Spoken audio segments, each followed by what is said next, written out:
टूटे किले के मालिक रामकिशोर सिंह, वो रही उनकी हवेली, वहीं सब परिवार रहते हैं। आइए,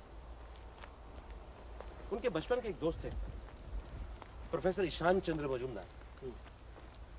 वो रिटायर होने के बाद अकेले यहीं रहते थे। एक दिन अकस्मात उनकी मौत हो गई। पोस्टमार्टम की रिपोर्ट के बाद ये मालूम पड़ा कि उनके खून में सांप का जहर है। अगर इस बात का पता चल चुका है कि सांप के काटने से मौत हुई है, तो फिर शक की क्या बात?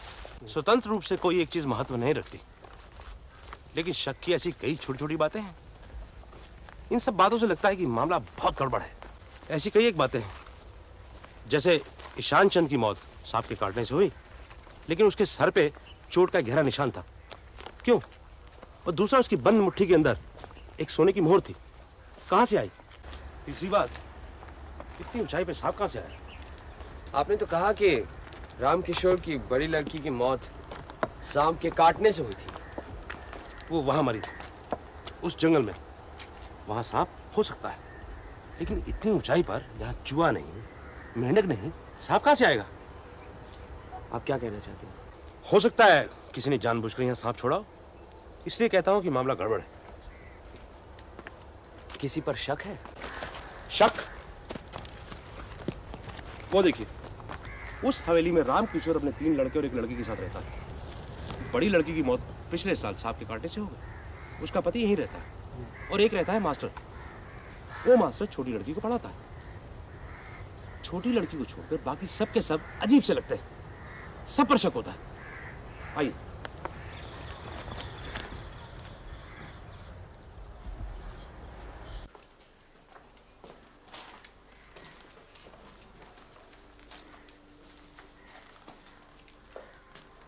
इस दीवार में सलाखें क्यों लगी हुई?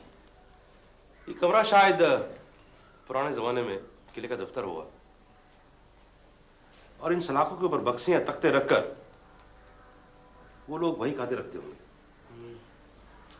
अच्छा, प्रोफेसर का कुछ सामान तो होगा, कपड़े वगैरह, वो सब कहाँ है? वो सब थाने में है। और उनकी मुट्ठी में जो मोहर मिली थी वो भी हमारे पास। काफी मजबूत है। चलिए नीचे रामकिशोर सिंह के परिवार से मिल लेते हैं। आइए।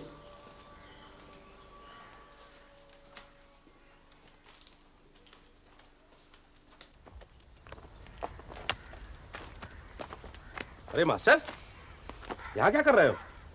घर में वकील साहब आए हैं, सब बैठकर उनके साथ बातचीत कर रहे हैं। गदाधर और तुलसी वहाँ नहीं है, सोचा शायद यहाँ होंगे। वो तो यहाँ पे भी नहीं है। रंकेश बाबू, ये है रमापति, रामकिशोर जी के यहाँ मास्टर हैं और वहीं रहते हैं। अच्छा, आप ही रमापति हैं? अच्छा, एक बात बताइए, जिस रात ईशान बाबू गुजर गए, आप काफी देर तक उनके साथ थे, क्या बातें हो रही थी? वो बहुत पढ़े लिखे थे, उनके साथ बात करके बहुत कुछ सीखने को मिलता था। फिर उन्हें हमारे मालिक के वंश का, इस किले का सारा इतिहास मालूम था। एक डायरी में सब कुछ लिख रखा था, वही सब सुन रहा था। चले? जी आइए।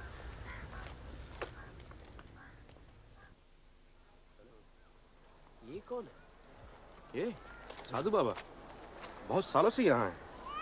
अच्छा, लेकिन इस जंगल में साधु क्या कर रहे हैं? यहाँ तो भिक्षा देने वाला भी कोई नहीं। इनका खाना पीना सब मालिक देते हैं। मान न मान, मैं तेरा मेहमान, ये मनीलाल कौन होता है? जब हमारी बहन ही मर गई, तब उसके पति के साथ हमारा क्या लेना देना है? उसे क्यों किला दे रहे हैं? मुझे क्या रास्ते से उठा कर लाए हैं? किला मुझे मिलना चाहिए। नहीं, किला मुझे मिलना चाहिए। मैं उसे बनवाकर वहीं रहूंगा, बाकी सब तुम ले लेना। जितनी जल्द सब रजिस्ट्री तैयार हो जाए उतना ही अच्छा। ठीक है रामकिशोर बाबू, मैं आज ही तैयार कर देता हूँ। अच्छा, तो मैं चलूं? अच्छा, नमस्कार। नमस्ते। आइए इंस्पेक्टर साहब। आ सकते हैं रामकिशोर जी? आइए आइए डीएसपी साहब, आइए बैठिए।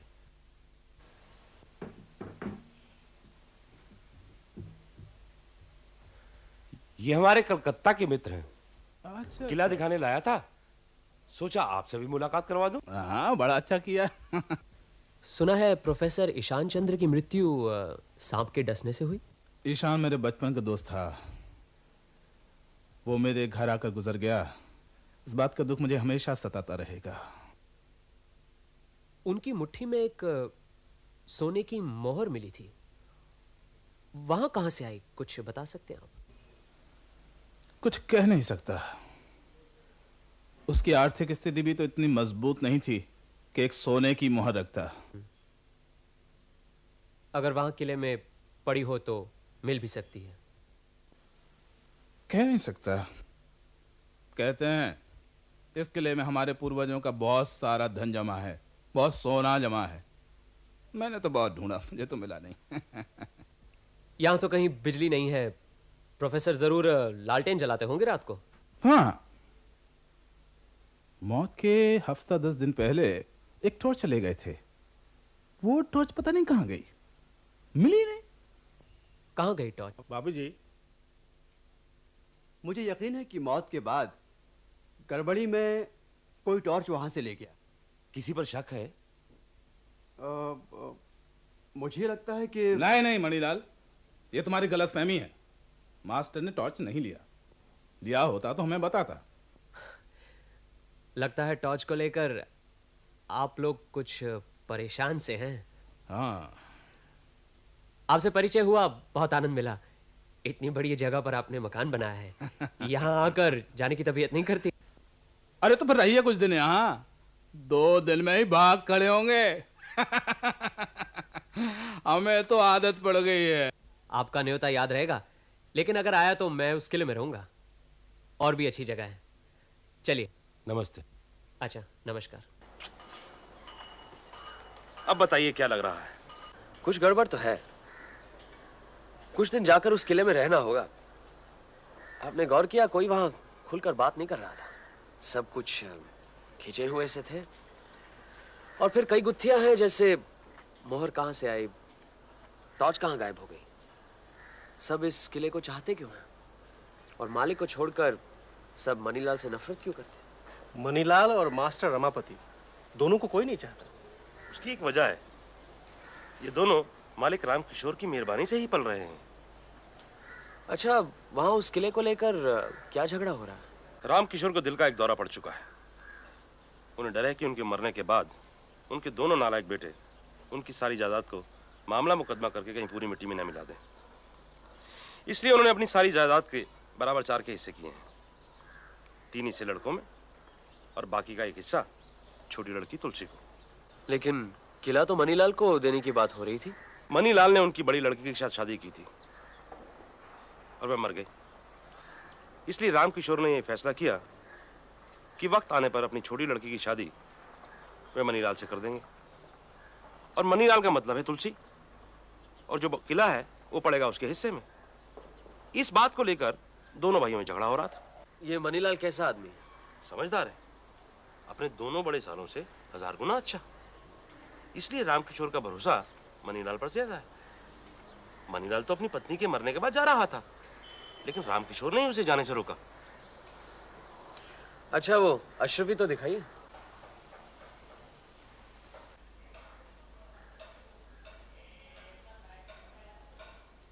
इस पर कुछ उर्दू में लिखा है, आप पढ़कर बता सकते हैं? जनाब, ये उर्दू नहीं, फारसी है। अशरफियों में फारसी में लिखने का रिवाज था। आप हुक्म करें तो मैं पढ़कर सुना सकता हूँ, मुझे फारसी आती है। जी जरा पढ़कर बताइए, पता तो लगे कब की मोहर है। तारीख नहीं है, ये अशरफी नवाब अली वर्दी खां के वक्त की है। काफी पुरानी है। और वो डायरी? शुक्रिया।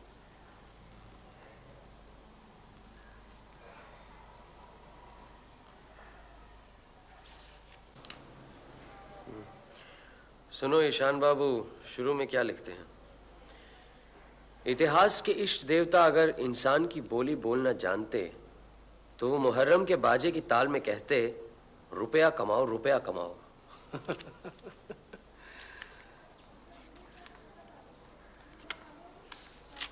ये सुनो, सिपाही विद्रोह के वक्त लुटेरे किले का गुप्त धन नहीं ले जा सके, ये राम विनोद सिंह का दृढ़ विश्वास है। ये राम विनोद कौन है? राम विनोद राम किशोर के बड़े भाई थे। सुना है 25-30 साल पहले गुजर गए।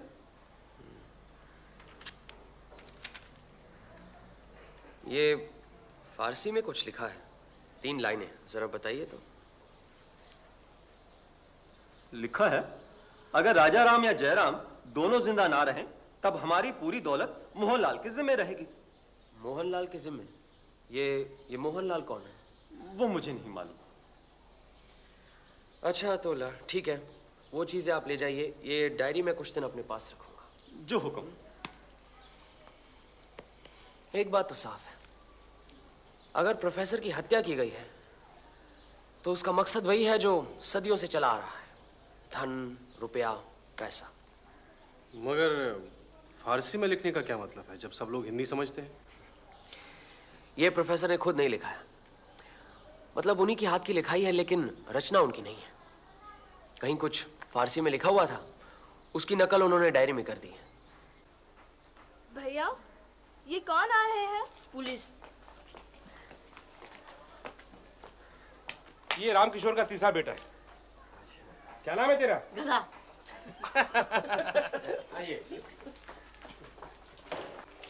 नमस्ते। नमस्ते। अच्छा, आपसे एक बात पूछता हूँ। आप पुलिस वाले हैं, इसीलिए जानने की उत्सुकता हो रही है। प्रोफेसर की मौत क्या सचमुच सांप के काटने से हुई थी? किसी पर शक है आपको? नहीं, यूं ही कुछ कहा नहीं जा सकता ना। सांप के अलावा और क्या हो सकता है? वो मेरी भी समझ में नहीं आ रहा, लेकिन प्रोफेसर के पैरों पर सांप के काटने के दाग मैंने भी देखे थे, बिल्कुल वैसे ही जैसे मेरी पत्नी के पैरों पर थे।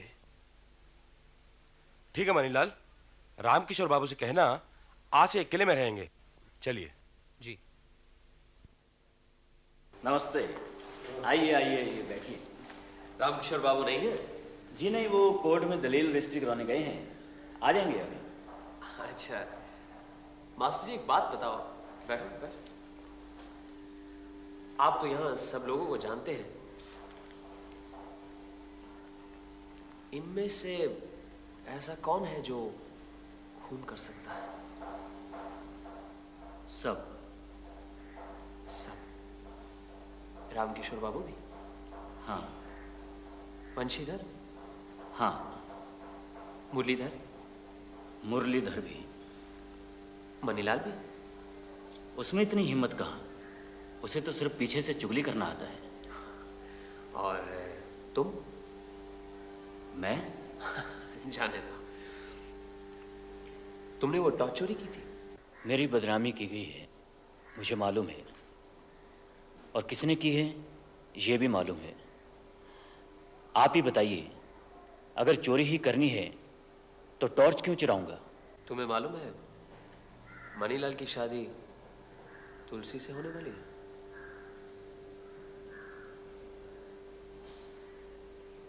मालूम है,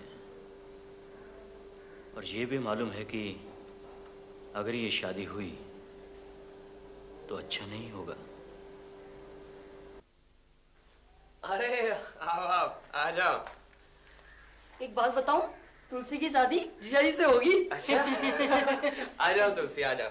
ये गदाधर बहुत शैतान है, आ जाओ। अरे यहाँ आओ ना, मेरे पास बैठो यहाँ।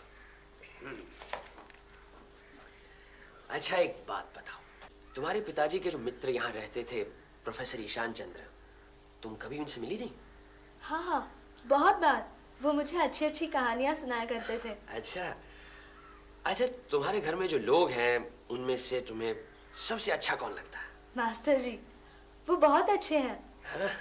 और सबसे खराब कौन लगता है? ये है तुम्हारा भाई गदाधर। नहीं, जीजा जी। वो क्यों मास्टर जी से जलता है, क्यों उनकी चुगली करता है? अगर जीजाजी से मेरी शादी हुई तो मैं उसे पहाड़ से नीचे फेंक दूंगी। अरे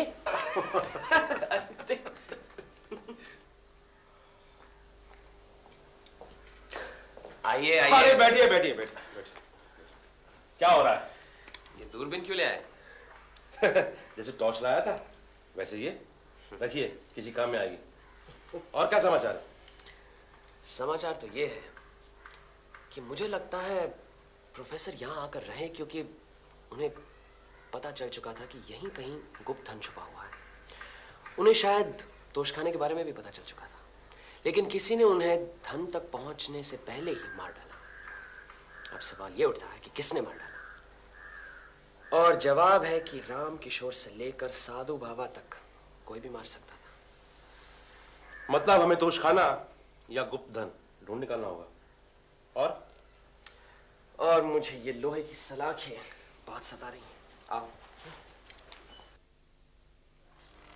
मेरा ख्याल है कि इन सलाखों का सिर्फ यही काम नहीं है जिसकी वजह से यहाँ लगाई गई, कुछ और भी है। और क्या हो सकता है? इन्हें अच्छी तरह परखना होगा। आपका इंतजार कर रहे थे, आप ही के सामने करते हैं। कुल मिलाकर 21 सलाखें। अजीत, तुम जरा वहां से शुरू करना, कहीं कुछ आप यहां से देखिए, मैं वहां पे देखता हूं।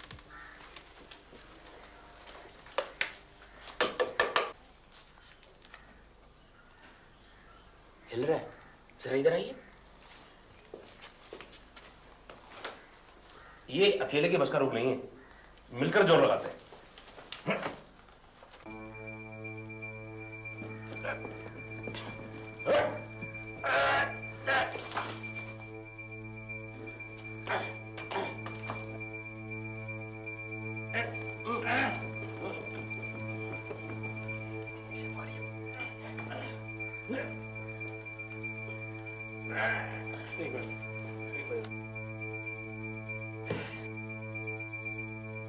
जरा टॉर्च लाना।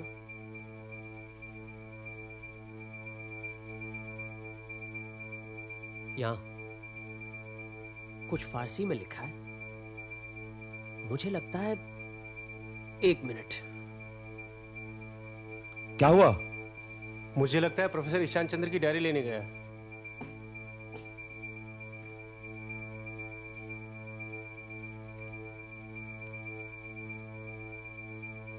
ये देख रहे हैं आप क्या लिखा है? अगर राजाराम या जयराम दोनों जिंदा न रहे तब हमारी पूरी दौलत मोहनलाल के जिम्मे रहेगी। मोहनलाल? बस काम बन गया। जरूर ये रास्ता नीचे जाता है। व्योमकेश बाबू, शाबाश, तोशखाना मिल गया। ये आप ही का आविष्कार है, इसलिए सबसे पहले आप ही उतरी। ठीक है, टॉर्च देना मुझे। लाओ।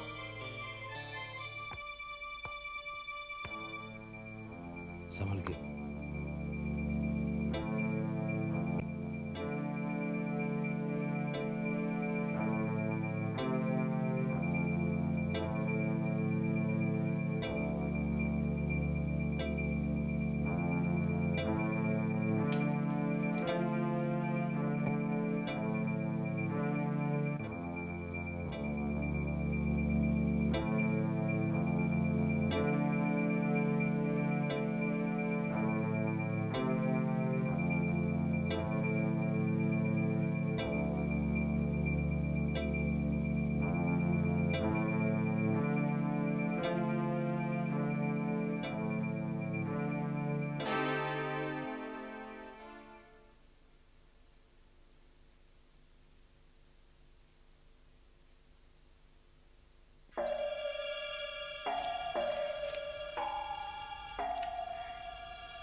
व्योमकेश बाबू,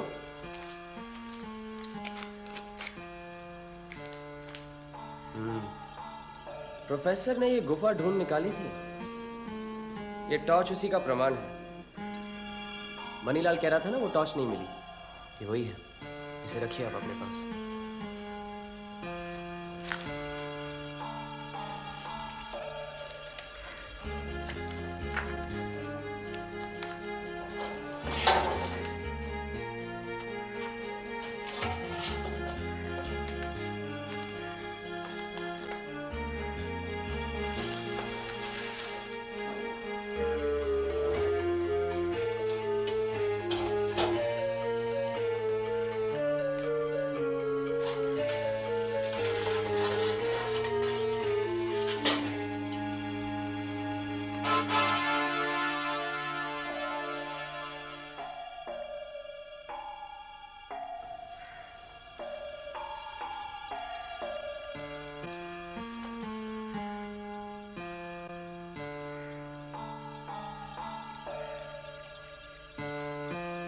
पैसे भी अपने पास हैं।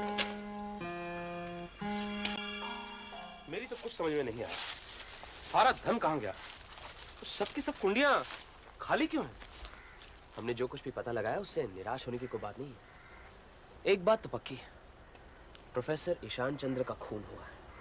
बाकी जो रहस्य है धीरे धीरे सब पता लग जाएगा। आपको जो चूरा मिला है उसका आप केमिकल एनालिसिस करवा लीजिए।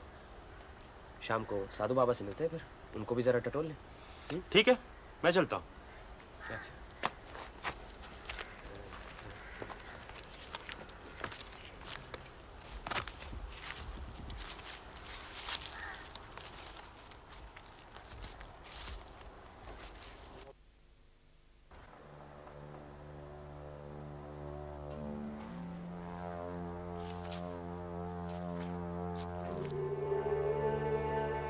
लिखा ना?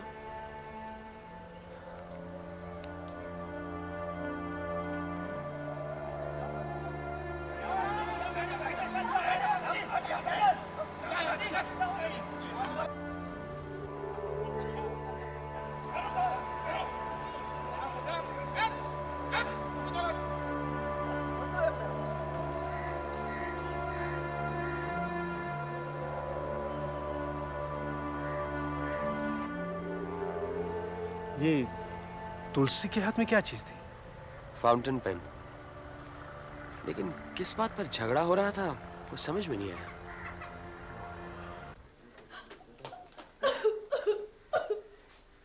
क्या हुआ? क्या हुआ? मास्टर जी को कल भगा दिया। भगा दिया? हाँ। अच्छा चुप रोते नहीं, क्या बात हो गई? जीजा जी के पास 2 फाउंटेन पेन है, एक उनकी अपनी और एक दीदी की शादी में मिली थी। मैंने सोचा एक मास्टर जी को दे दूं, उनके पास तो एक भी नहीं है। मैंने जीजा जी के कमरे से फाउंटेन पेन लिया और मास्टर जी को दे दिया, लेकिन उन्होंने वो नहीं लिया।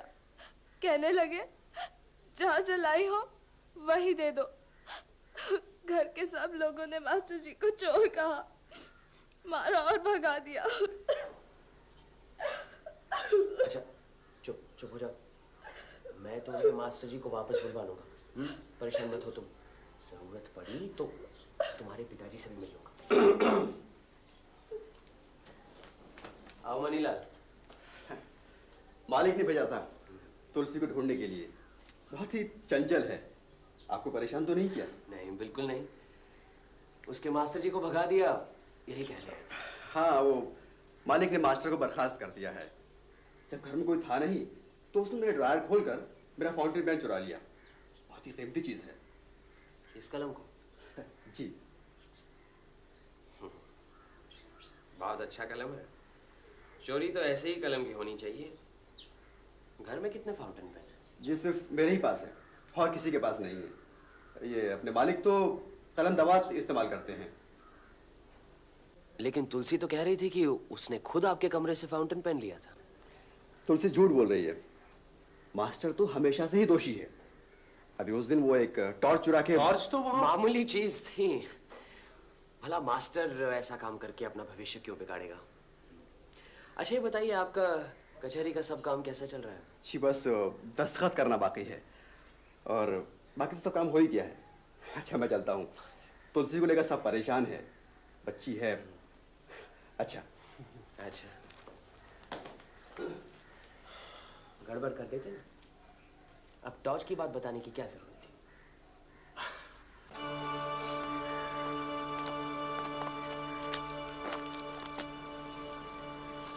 ये देखो, ये भी साधु बाबा के पास जा रहा था। हमें देखकर रास्ता बदल गया। अरे बंसीधर बाबू, अरे भाई कहाँ जा रहे थे लपकते हुए? बस यूं ही घूमने। क्यों? अच्छा अच्छा, मैं समझा साधु बाबा के यहाँ जा रहे हैं। साधु बाबा? साधु बाबा के पास मैं क्यों जाऊंगा? क्यों? साधु बाबा के पास जाने में कोई बुराई है क्या? वो आप जाने या आपके दोस्त।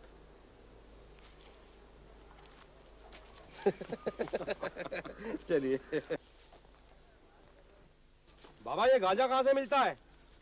सब ऊपर वाले की कृपा है बेटे।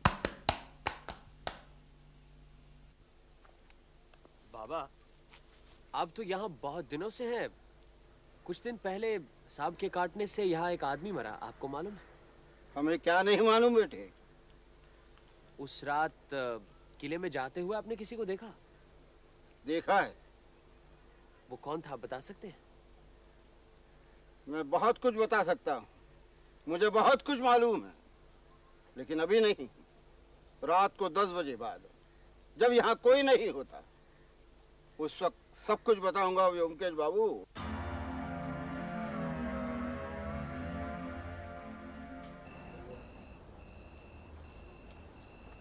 अरे रमापति, ये क्या हाल बना रखा है? आप तो सब कुछ जानते ही हैं। हाँ, तुलसी ने बताया था, लेकिन अब तक कहाँ थे तुम? जंगल में। शहर क्यों नहीं गए? यहाँ अब रहने से क्या फायदा? तुलसी। तुलसी से प्यार करते हो? उसको कोई नहीं चाहता। मैं नहीं रहूंगा तो वो मर जाएगी। अच्छा, कोई बात नहीं। आज रात तुम हमारे साथ यहाँ रहना। हम जरा साधु बाबा से मिलकर आते हैं, 1-2 घंटे में वापस लौटेंगे। तुम अंदर जाओ, वहीं सो जाना।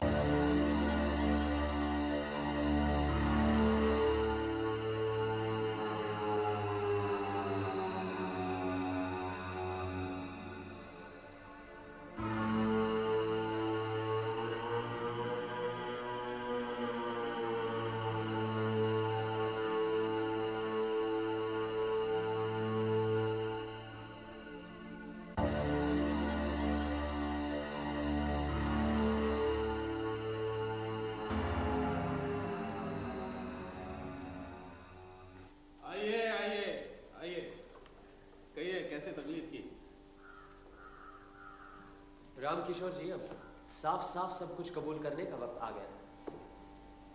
कबूल? क्या कबूल? आपके बड़े भाई राम विनोद सिंह की मौत के लिए जिम्मेदार कौन था, इसका फैसला हो जाना चाहिए। मेरे बड़े भाई? जी। क्या कह रहे हैं आप? मेरे बड़े भाई तो जमाना हुआ प्लेग से गुजर चुके हैं। जी नहीं, उनकी मौत कल रात हुई। आपके बड़े भाई राम विनोद साधु बाबा थे। साधु बाबा का खून हो गया? आपको मालूम है कि साधु बाबा आपके ससुर के बड़े भाई हैं, राम विनोद सिंह? झूठ, बिल्कुल झूठ। साधु बाबा मेरे भाई हैं, इसका कोई सबूत है? कोई गवाह? पिताजी, पुलिस ने सारे मकान को घेर लिया है। रामकिशोर बाबू, आपकी तलाशी के परवाना, आपके घर की तलाशी ली जाएगी। ये रहा वारंट।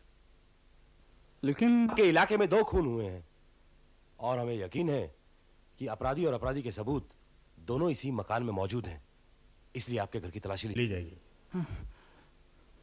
ठीक है, जो करना चाहते हैं कीजिए। तलाशी के लिए 2 गवाह की जरूरत है।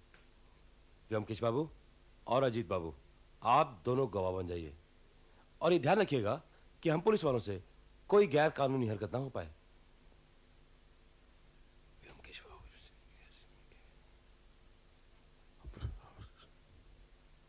मणिलाल, हम सबसे पहले आपके कमरे की तलाशी लेंगे और आप दोनों यहीं रुकिए।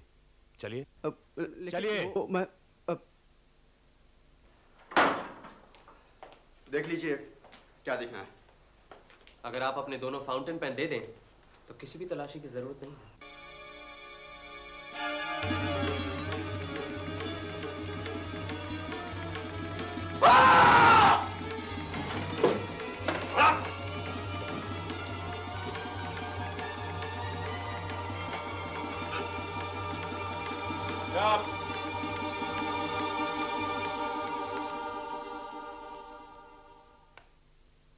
ये देखिए, नाग का जहर इन दोनों फाउंटेन पेन में है। क्या? आप अपने घर में एक जहरीला नाग पाल रहे थे। मणिलाल 2 खून कर चुका है। हैं? और शायद इसके बाद आपकी बारी थी। बच गए आप। ये खून हुए क्योंकि आपके पूर्वजों ने करोड़ों रुपए का सोना इस किले में छुपा रखा था। और ये सोना कहाँ है मुझे मालूम है, लेकिन जो चीज मेरी नहीं है मैं उसे छूना भी नहीं चाहता। इसलिए आपकी संपत्ति आपको ही मुबारक हो। चलिए डीएसपी साहब।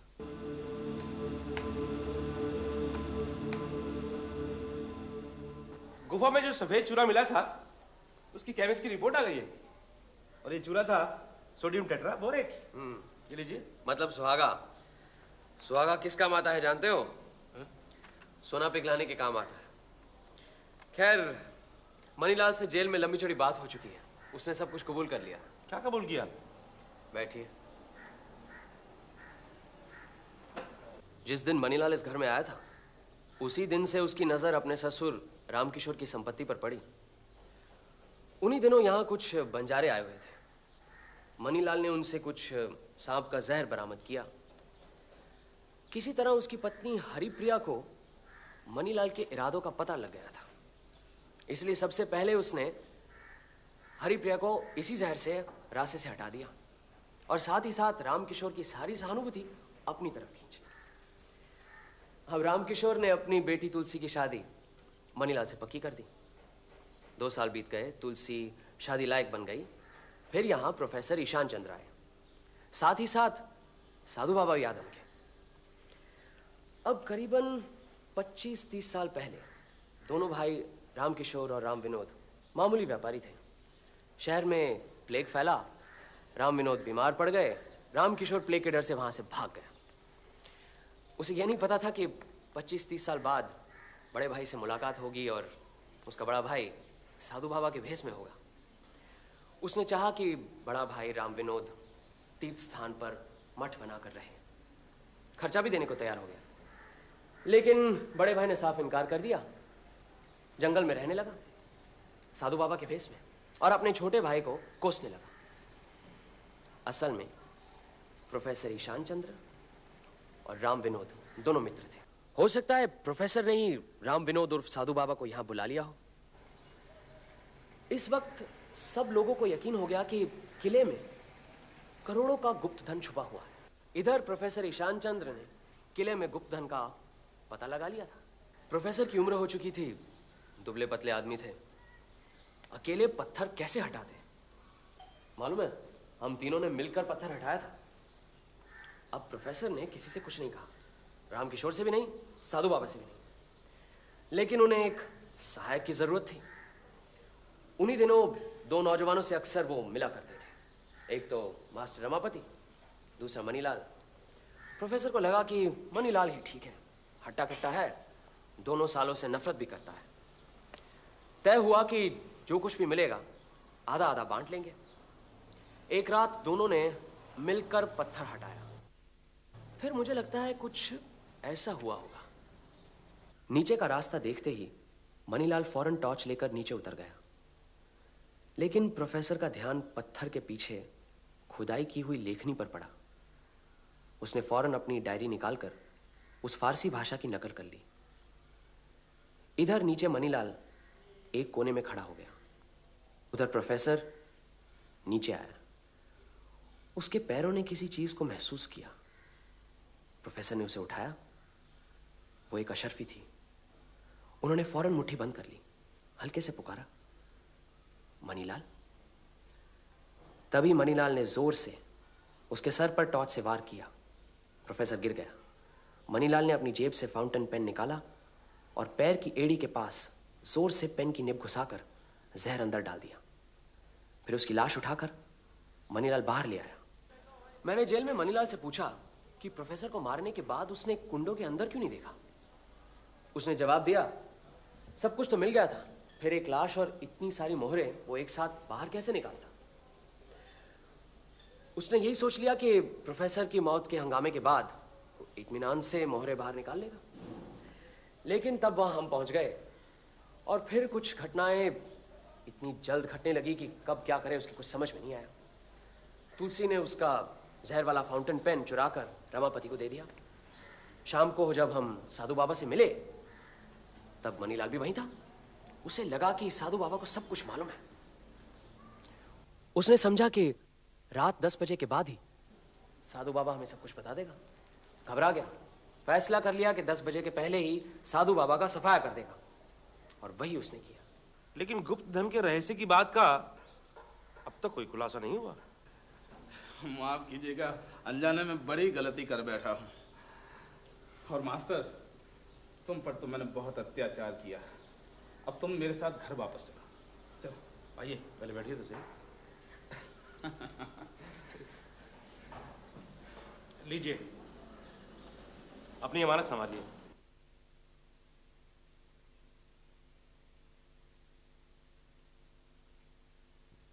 व्योमकेश बाबू, क्या आपको सब कुछ पता लग गया है? लेकिन दो शर्तें हैं। हाँ हाँ, कहिए ना। पहली, आप अपनी बेटी तुलसी की शादी मास्टर रमापति से कर देंगे। अरे और दूसरी शर्त यह है कि आप इस किले को तुलसी और रमापति के नाम कर देंगे। ये तो कोई शर्त ही नहीं है, ये तो मैंने मन ही मन पहले से ही तय कर रखा है। ये तो बहुत अच्छा है। चलिए किले की तरफ चलते हैं।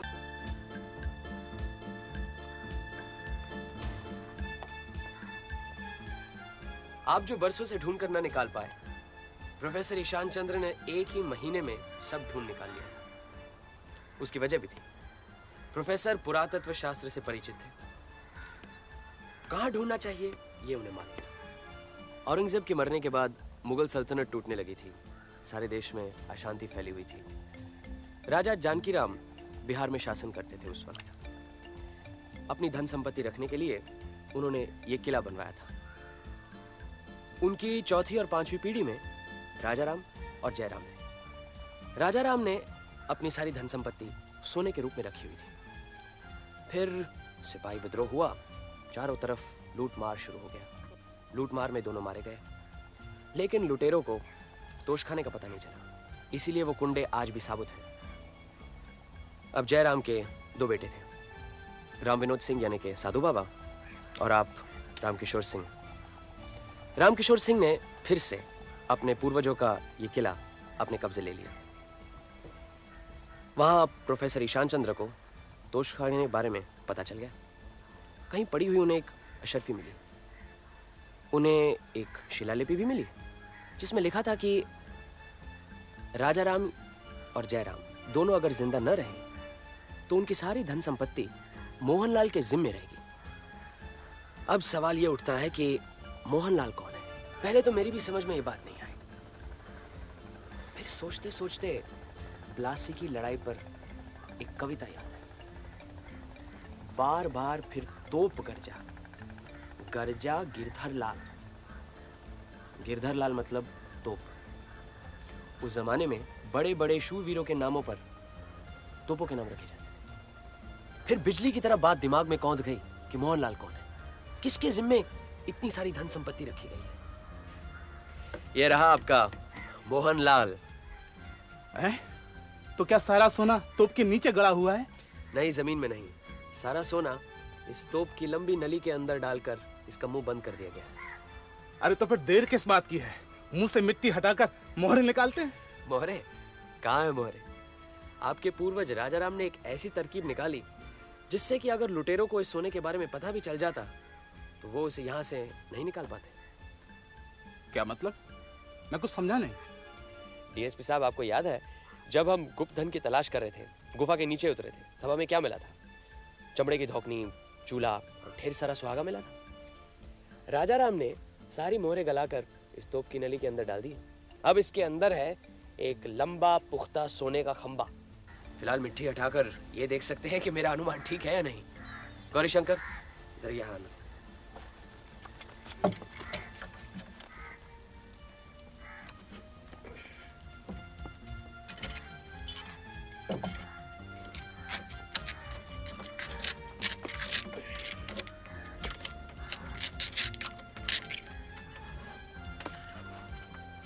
साहब, और मट्टी नहीं है, अंदर काफी सख्त है। ठीक है, इसके मुंह पर कपड़ा रख के अच्छी तरह से साफ करो। अच्छा, आइए, पहले आप इस सोने के दर्शन कीजिए रामकिशोर जी। देखिए,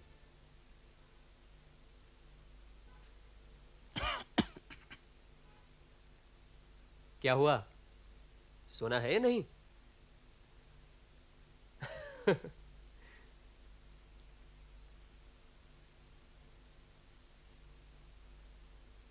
सोना है? हाँ है। चलो रमापति, अब तुम देखो, संपत्ति तुम्हारी है ना? चलो। आ जाओ आ जाओ।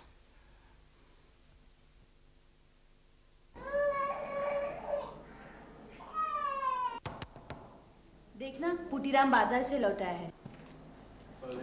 अरे आओ आओ। शादी का कार्ड मिला तो था, लेकिन हम आ नहीं पाए।